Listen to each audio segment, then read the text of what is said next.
Hey YouTube, welcome back to my channel. We're here again for another car chat, and after my last two videos on Britney Spears, it turns out Jamie Spears has come out and publicly made a statement in regards to her sister. So I thought we'd jump straight into that, dissect it a little bit and see what she's saying for herself. Okay, now already my back is up. I feel tension and annoyance and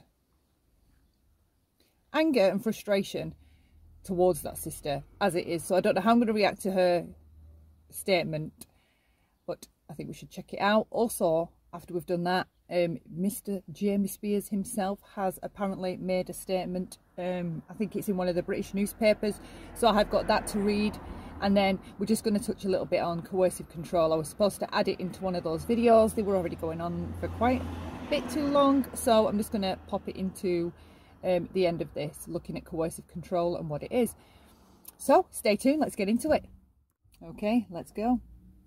Hey everybody, I just want to take a second to address a few things. The only reason I haven't before is because I felt like until my sister was able to speak for herself and say what she felt she needed to say publicly, that it wasn't my place and it wasn't the right thing to do.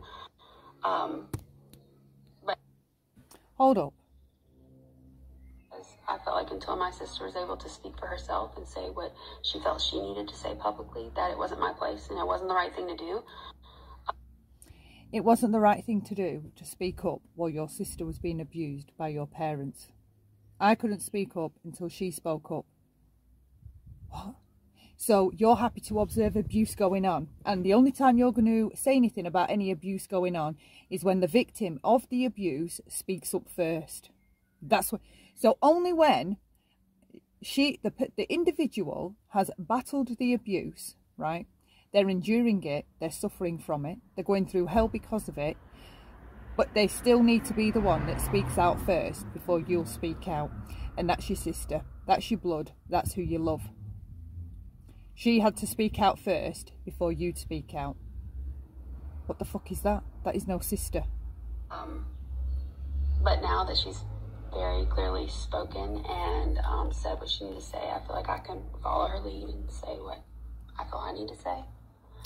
So now she's spoken, I can follow her lead and say what I need to say. I can follow her lead and say what I need to say. What do you need to say? What the hell do you need to say? Your sister's just disclosed that she's been being abused, right? Via this conservatorship, and I suspect the abuse has gone on your whole lives, right? Because I suspect you're golden child for sure. Okay, enabling the abuse and allowing it to go on just as so long as it's not you. Okay, you can live over there nicely with your life and have your little arrangement with mummy and daddy. Meanwhile, the scapegoat Britney is being abused, controlled, having her children withheld from her if she doesn't behave. She isn't allowed the right to reproduce. That's been taken from her, right? That's been taken from her. These are extreme things, right? Your children know when you're being abused, so her children by proxy are feeling the effects of the way your family are treating your sister, and you needed her lead to come you needed to follow her lead before you could speak out about that kind of abuse. Really? You needed her lead. After a decade, you still needed her lead. So what if she'd have never spoken up? That means you would never have spoken up, would you not? So far, I haven't heard you condemn what your parents have been doing. So far, I haven't. Am I going to? I think it's extremely clear that since the day I was born, I've only loved, adored, and supported my sister. I think it's clear from the day I was born, I've only loved and supported my sister. But while she was being abused, you chose to take a back seat, carry on living your life, right? And that's just a continuation of abuse going on over there. That's none of your business until your sister decides to speak on it, right? We're talking narcissistic abuse, long-term coercive control. Somebody is being gaslit and conditioned, right, and brainwashed that they have to be a certain way. They're being punished as a grown woman, 39 years old. They're being punished if they don't kowtow to Daddy Spears' orders, right? Your mother lies to your sister that you love, all right, that she can't get her nails done, she can't get acupuncture, she can't get her massage treatments, she can't get her toes done, her feet done, because the places are cold while COVID's going on. Your mother lies to your sister, the one that you claim to love and support. So what I guess I'm wondering is, where's the evidence of your love and support? Is it just showing up to functions and events and smiling? Eh? Is it? What is the depth, or where can we see the depth of the love and support that you claim you've had for your sister since the day she was born, since the day you were born? Because I don't see no evidence of it so far. You have sat silent while your sister has been being tortured and pushed and pushed and pushed into either a mental institute or an early grave, all for the profit of your parents, right? I mean, this is my freaking big sister before any of this bullshit. I don't care if she wants to run away to a rainforest and have a zillion babies in the middle of nowhere, or if she wants to come back and dominate the world the way she has so many times before. Because I have nothing to gain or lose either way. This situation does not affect me either way, because I am only her sister who is only concerned about her happiness. This situation doesn't affect me either way. Either way, it doesn't affect her. Can you believe that? So there you see, we're off with a contradiction, okay? You have to be careful with the words you speak, because they tell on you every time, all right? I don't care either way about how it affects me. That's the fucking point, Jamie-Lynn. You should care, okay? Your sister's being abused, all right, with this conservatorship. So you should care that it's in play, all right? You should care. And you should care that it gets to be not in play, all right? You should care that it gets cancelled. Not be sat over there, I don't care what my sister does. This isn't about what your sister does or what your sister's done. This is about what your parents are doing to your sister, okay? I can't be any clearer. Your parents, right, are abusing your sister. And you don't care. I've made a very conscious choice in my life to only participate in her life as her sister, as an aunt to those boys. No. You haven't made a boundary of just participating in her life as a sister. You've made a boundary to participate in her life as a pretender that none of what's going on is going on, all right? You're going to be nice to your sister, right? Allegedly, whatever. You're going to be nice to your sister. Meanwhile, you're going to pretend all the abuses she's enduring aren't going on. So, how's that being nice and supportive and loving to your sister? Pretending the abuse and the conservatorship and all the little clauses within it weren't going on. How is that being a good sister? Define it, explain it. How? It's a total contradiction. How are you being a good sister while you know your sister's being controlled and having her children kept from her if she doesn't live up to daddy's orders? Right? And if she does put up some resistance, she's sent to a psychologist who scolds her, who tells her he gets millions of phone calls about her behaviour and then puts her on lithium the next day. You're not living in the same world the rest of us are, because like you just said, you don't care what happens to your sister or about any of this either way, because of it doesn't affect you, right? It should fucking affect you. You're her blood. Maybe I didn't support her the way the public would like me to. Maybe I didn't support her the way the public would like me to. No, you haven't supported her the way a sister would do, all right? Because listen, I'll run this by you. My mother had her hands round my sister's throat when my sister, my baby sister, okay, was quite a few months pregnant. Enough pregnant that she had a bump, right? My mother had her hands round my sister's throat, all because my baby sister was correcting her on a story that she was relaying wrong, okay? My sister told her that the golden child, my middle sibling, right, what she was saying was incorrect, right? There was no shouting, there was no screaming, but every time my mum said, no, that's not how it was, my baby sister was more fiery that way, where she would say no, and she would keep saying no, right? It happened this way. My mother put her hands round my sister's throat and squeezed, right? My sister couldn't get her hands off, and she was pregnant, so she didn't just want to have a brawl in the middle of my mum's house, right? And my mum has not laid her hands on us since we were like late teenagers, all right? So this out of the blue violence that my sister experienced while she was pregnant disturbed me. It scared me, all right? That was one of the main things that happened before I went no contact with my abusive family, right? I know what she's done to me, right? She's trafficked me to a pedophile. She's abused all three of us, right? Horrendously, heinously. But her putting her hands on my sister, right? It was like the red rag to a bull. I don't know. It's a good job. I don't see that woman, all right? Because I'd probably be doing a prison sentence and she'd probably be 6 feet under. Touching my sister like that, I don't give a shit that I don't speak to my sister now, right? Because my sister still hangs with them and wants to be within all that toxicity and abuse, right? She's too conditioned, she's too far gone, right? But what my mother did to my sister boils my blood now, right? 5 years later, or however long, 4 years later. And the fact that you, what did you just say? What did you just say? As an aunt to those boys. Oh, you're no aunt to those boys while you're condoning what your parents are doing to your sister either. You are a crap aunt. You are shit. Do you know why? Because those children, by proxy, will feel the effects of the abuse that your sister's experiencing. And you just practice playing an aunt to those boys. Well, where are you protecting them? Are you protecting them every time your dad withholds your sister seeing her children? Are you? What kind of an aunt are you to the baby that Brittany wants to have, but that she's forced to keep an ID in her arm? What kind of an aunt are you there? Where are you stepping up there to help your sister? Why aren't you wiping the floor with your parents? Why are you not? Why are you not? Maybe I didn't support the way the public would like me to. No, you didn't. With a hashtag on a public platform, but I can assure you that I've supported my sister long before there was a hashtag, and I'll support her long after. Your kind of support sounds like silence, all right? Well, silence is complicity. There's no fence sitting when there's abuse going on. There's no keeping a low profile and being quiet and towing the party line, right? When there's abuse going on, that's when you stand up and use your voice, right? You don't, it doesn't matter what the victim's doing. It doesn't matter if the victim of the abuse, right, isn't ready to come out of it. They are your parents, right? And there's nothing ever, I would never sit there and allow my parents to abuse my siblings. Never.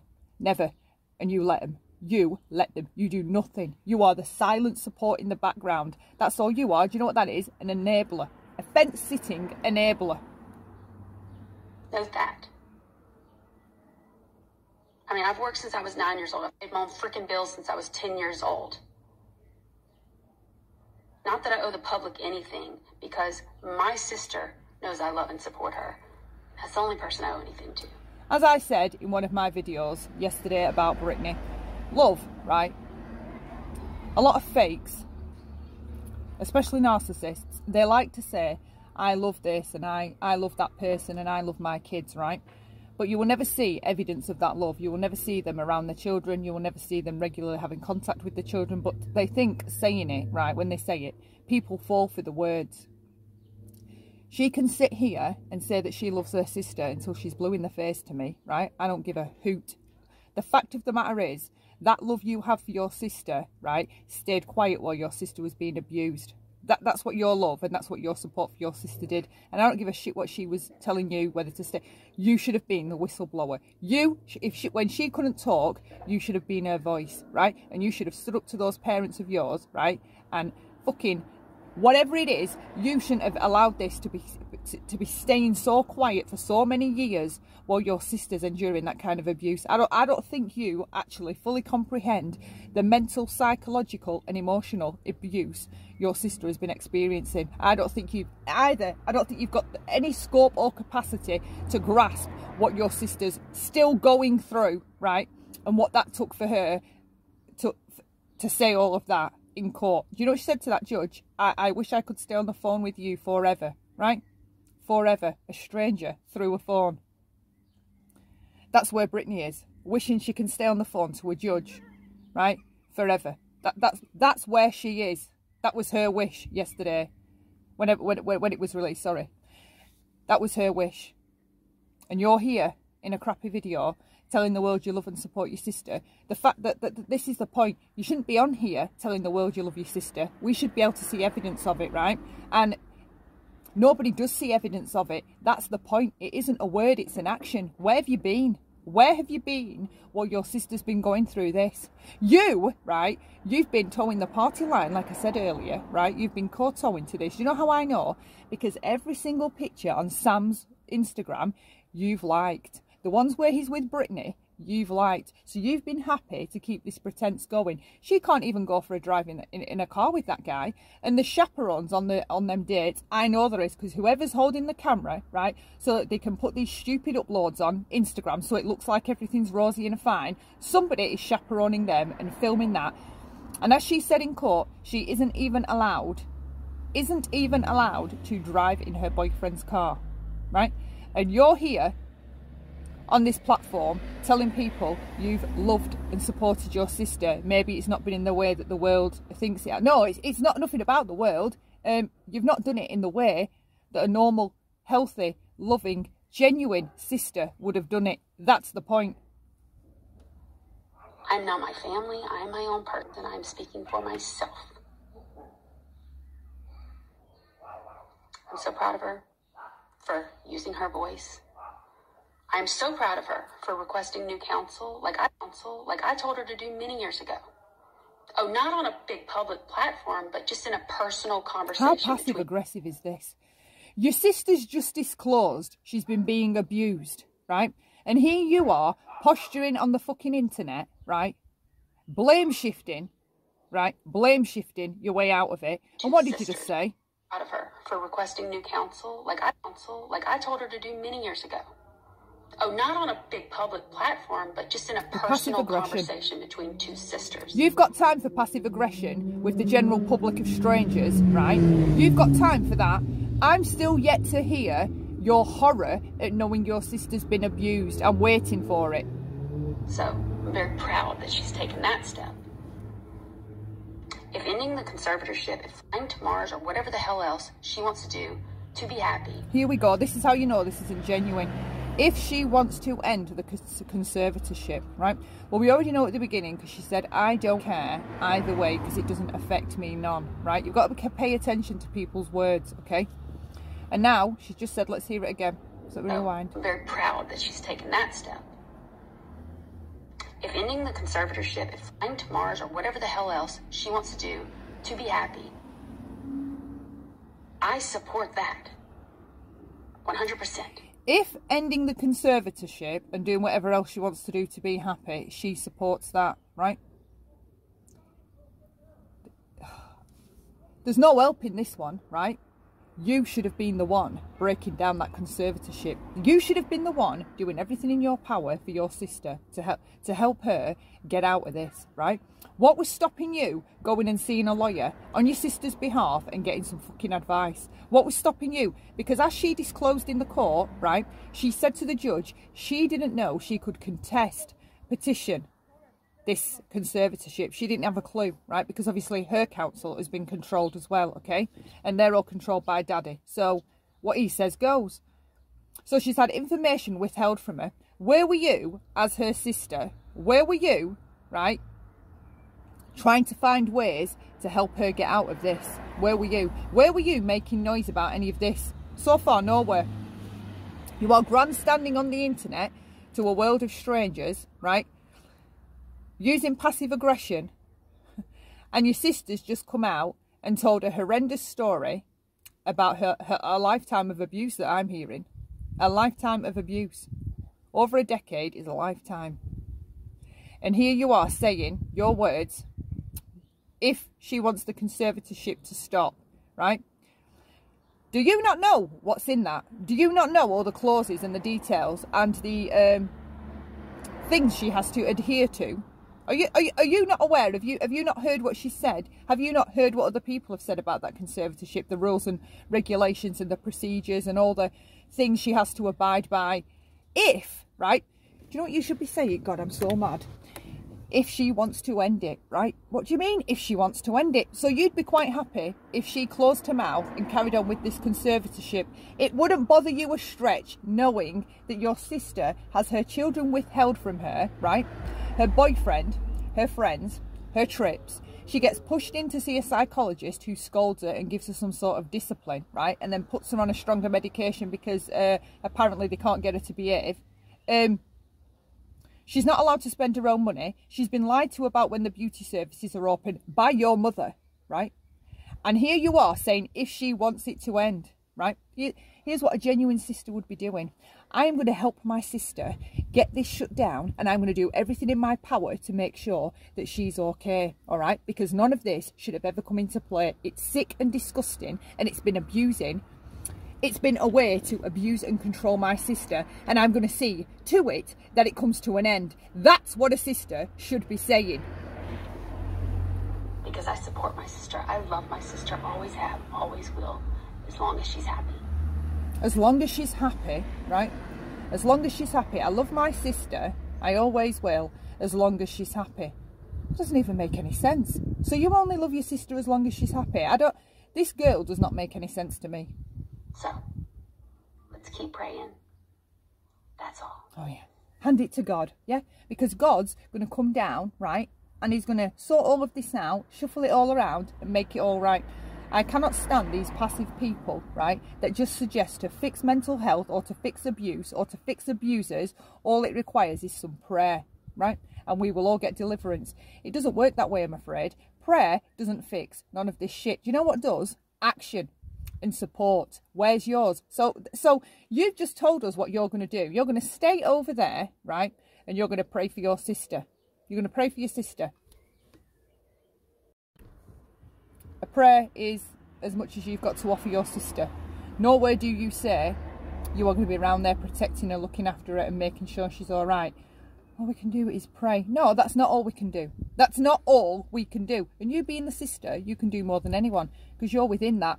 You're within that tight circle, all right? You've got access to your sister. What have you done? What have you done to help your sister?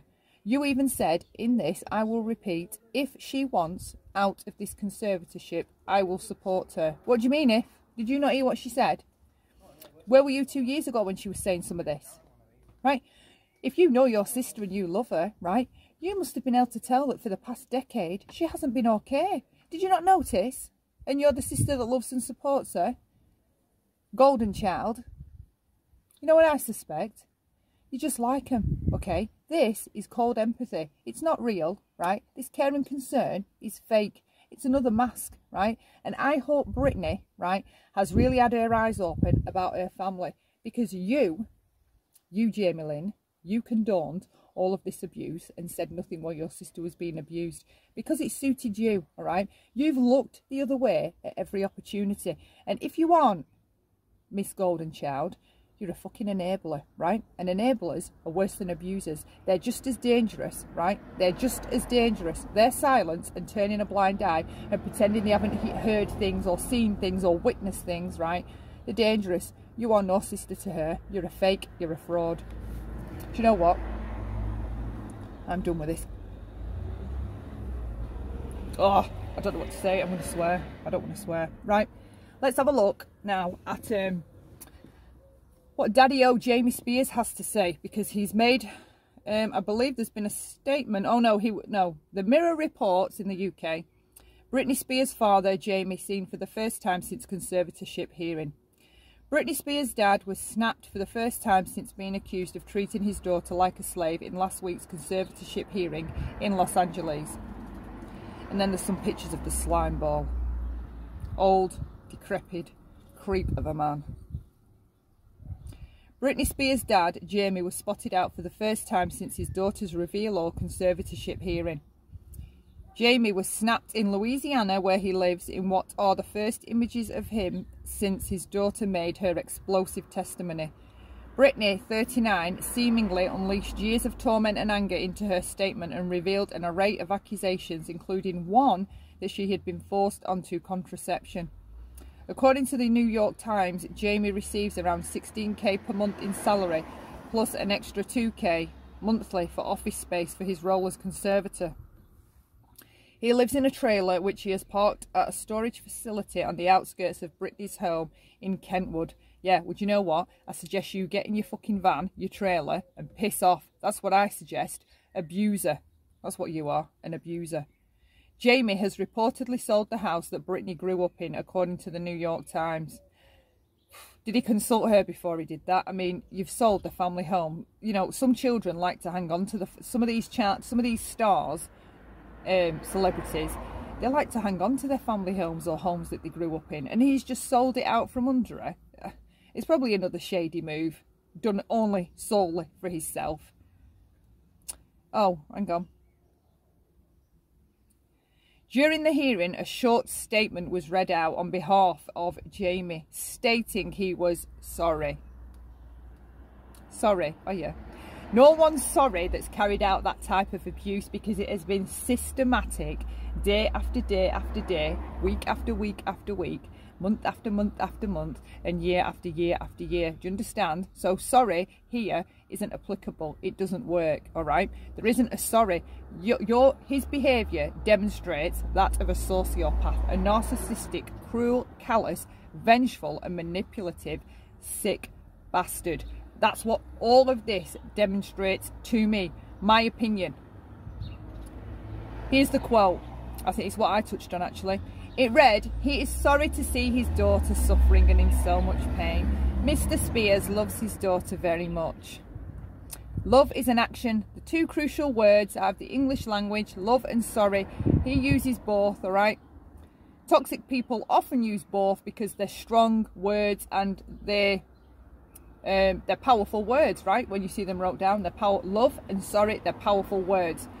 There's no other point of him using those words, because what he's sorry and love are feelings, all right? And they're demonstrated, they're followed up by an action, okay?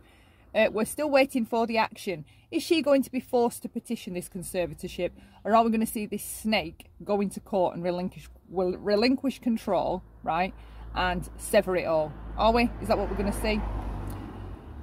The pop star also accused her father and others who control her 2008 conservatorship agreement of exploiting her, preventing her from having a child and intimidating her into touring. However, in March, Jamie hit out at those who had slammed him for his role in his daughter's life. He voiced his rebuttal to US politicians Matt Gaetz and Jim Jordan, who had branded his motives as questionable in a letter obtained by TMZ. He insisted that he only ever worked to protect his daughter. Since Brittany broke her silence in a court hearing over a request to end her conservatorship, she has jetted off to Hawaii with longtime boyfriend Sam Asghari. Oh, I hope she has. I hope she has. I hope she's been able to get away. She needs so much love and support. It's horrific. Absolutely horrific. Right. She has continued to keep her fans up to date on social media, and on Monday said, "I'm driving the cheapest car known to mankind, but it's pretty fun. I like the sound of the ocean at night, and I like hearing people laughing from my balcony. There's a togetherness here, and it's endless. Here's me playing in the dirt and making angels in the sand in the ocean. More to dream, more to hope for, and many more to pray for. God bless you all. Here's to Maui."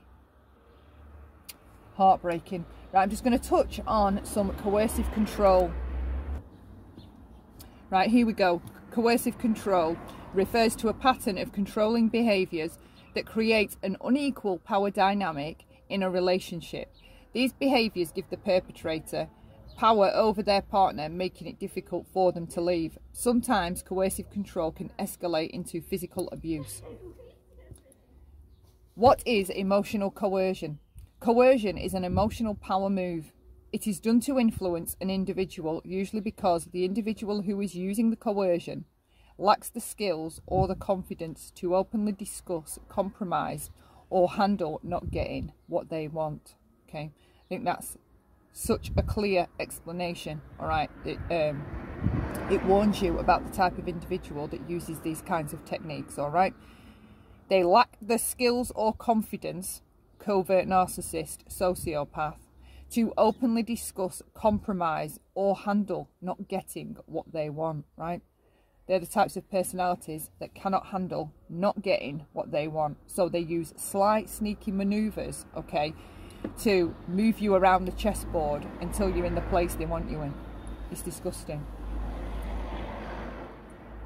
One form of psychological abuse called coercive control is particularly difficult to spot. Coercive control describes someone's need for total emotional control over their partner or another individual, such as a family member. It's often gained through subtle or sneaky tactics. Coercive control in a relationship is, by definition, not about any of the factors that are being controlled, like money, social interactions, rules in the house, individual pursuits. Joshua Cloudpoe, a PhD clinical psychologist and host of the Cure and Cloudpoe show, tells Bustle this, but the actions are taken to gain control. I don't know why it splits the paragraph up to announce who he is. They should have just left it to the end, right? Because now I'm confused. Coercive control in a relationship is, by definition, not about any of the factors that are being controlled. Money, social interactions, rules in the house, individual pursuits. But the actions are taken to gain control. Right, so this is one tactic that a partner or an individual may use, all right? One misconception about coercive control is that it's always aggressive. Sometimes your partner or another individual can control you through reliance instead, which includes acting as if they are incapable of taking care of themselves. When that's the case, your partner or other individual looks to you to solve all problems. They rely on you to the point where you literally have to conduct their lives. They have no independence and see you as there to address their every need. Since they seem helpless, instead of domineering, it makes it difficult to spot how toxic this situation really is, but their goal is still to gain power by essentially having you do everything, right? So you get a glimpse of how sneaky this type of control can be. With coercive control, one partner often ends up with too much power. Remember what Brittany said? Too much control.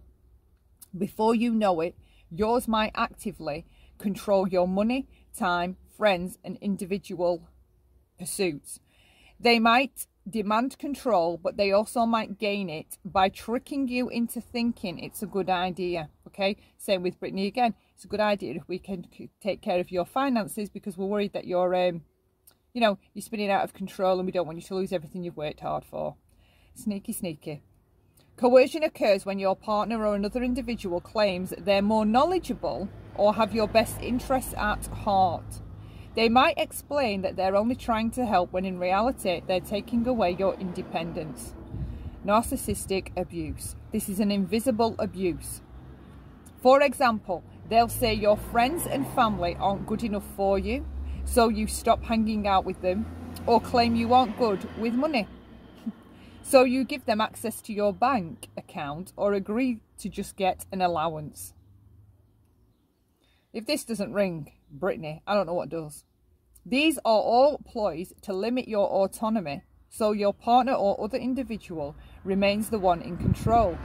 They might even full-on gaslight you to try to make you question your sense of reality.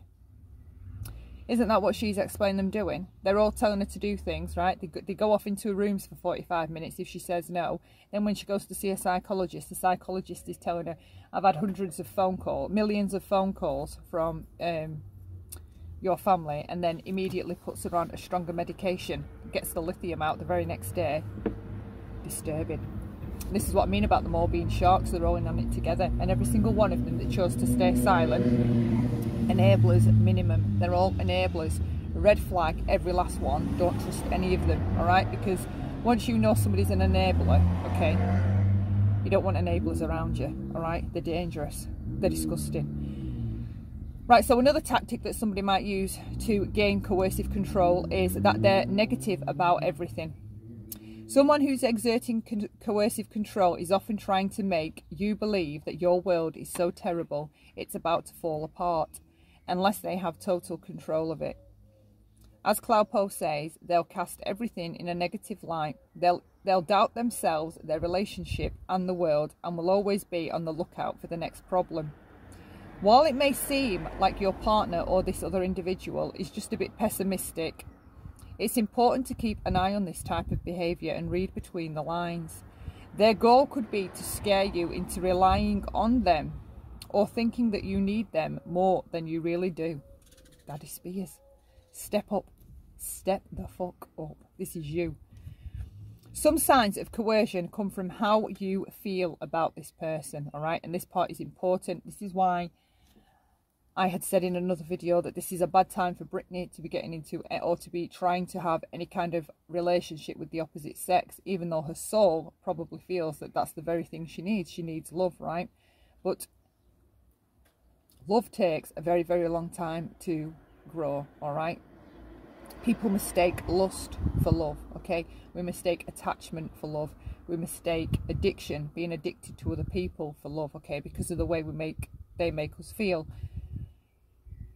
Because she's being abused, as I've explained, your mind is in a reactive state. You're living in a PTSD state. You're traumatized, okay? So, and how I explained about if you're raised around abuse, your internal creep detector, your intuition is all over the place. It's messed up. You can't spot potentially dangerous people. You know, like how you can pick up vibes from people with your intuition, or you can spot manipulation and things like that.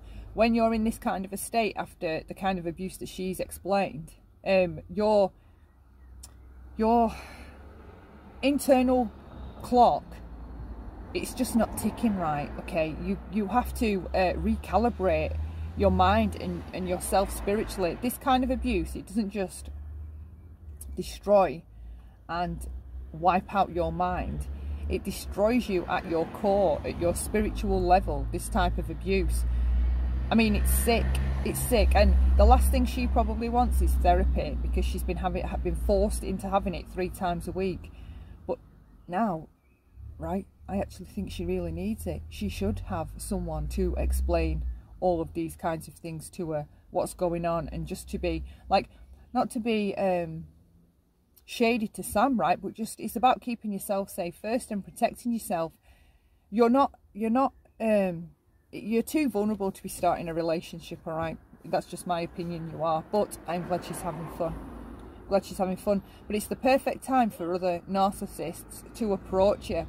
When you come out of abuse, whether it's by your family or you've left someone and you're talking to somebody else from the opposite sex, new narcissists, newer, you know, people in your circle will play the role of caretaker, being supportive, being affectionate with you, giving you a shoulder to cry on, being there if you need somebody. And they're actually other narcissists, and they're just love bombing you. They're just working you over. But the crazy thing is, you only find out later down the line that this person isn't genuine. And that's what I worry about with her, is he's got his mask on, right? And he's playing the nice guy. Because if you think about it, a nice healthy guy wouldn't be going along with this girl's abuse, all right? She was stopped from seeing him, so why didn't he make some noise about it? Why didn't he make some noise about it?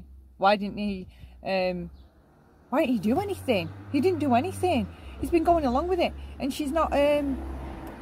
How does he feel when he's told that she can't come on a date because she's been naughty? Like, where's his reaction to any of that? Where's he been? Like it's like the sister. Why are you speaking up now? Why are you speaking up now? You've been silent the whole time it's been going on, and playing happy families with her. Why are you speaking up? Do you know what? Oh my God. I tell you what, I never sat at another table with my mother after I knew what she'd done to my sister, all right? After everything my mother has done to me, she has the nerve to say to me, where's your loyalty to me, right? The nerve of her. So you traffic your daughter to a pedophile, and you're asking that same daughter where's her loyalty to you? Absolutely deranged. And when I knew that what she'd done to my sister put her hands around her throat, even if I could have contact with her, which I can't because she's an abuser, even if I could, I would never get past what she did to my sister while she was pregnant. I would never get past that. That is no fucking mother to put her hands on her own daughter for nothing while she's pregnant. Who does that? Who does that? Abusers, all right? So you speaking up now, right? You speaking up now, useless. Absolutely useless. She doesn't need you now. She needed you before, all right? She's took it for years, over a decade. And here you are now. If she wants the conservatorship to end, right? So, do you not think that this conservatorship without any input from her is abusive and toxic, and abusing her in the present day, a complete abuse of every single right she should have. Because you're saying if she wants to end it, you don't find that conservatorship horrifying, maybe you should live under it then. Maybe you should live under it. If you're cool with the idea, if she wants to get rid of it, if she doesn't, I'm cool with both. What the fuck? What the fuck? You are no sister. No sister as far as I'm concerned. This is another sign of coercive control. You act differently around the individual. Some signs of coercion come from how you feel about this person. Yeah, this is the important part about recalibrating, and then everything's settled in a healthy way so that you can utilise your sixth sense. We all have that intuition, that instinct, but when you've just come out of a traumatic relationship, nothing's working right. It's all been bashed to hell and back. It takes time to heal it all and get yourself back in good working order. Abuse takes a terrible toll on the body and the mind. Do you have to think, act or feel different than you normally do when you are discussing a topic or a situation, Cloupo says. If so, it may be a sign your partner is exerting coercive control. It's all about trusting your gut. Hello. Which is, of course, easier said than done. But if you have an ongoing sense that something is wrong, you may want to consider why the relationship always feels wrong. And this guy, Cloupo, I will quote him, I'll reference him down below if you want to read it, but I will quote him because I've read out his work. But yeah, we've got to the end of it now. We've touched on Mr. Jamie Spears, we've touched on Jamie-Lynn Spears, and we've touched on coercive control. I really hope you've enjoyed this video. Consider leaving me a like or a dislike. Consider subscribing if you haven't. Share your thoughts. Let me know what you think. Do you find her statement to be genuine, or do you think it's just a farce? Share your thoughts. Feel free. Until next time, bye for now.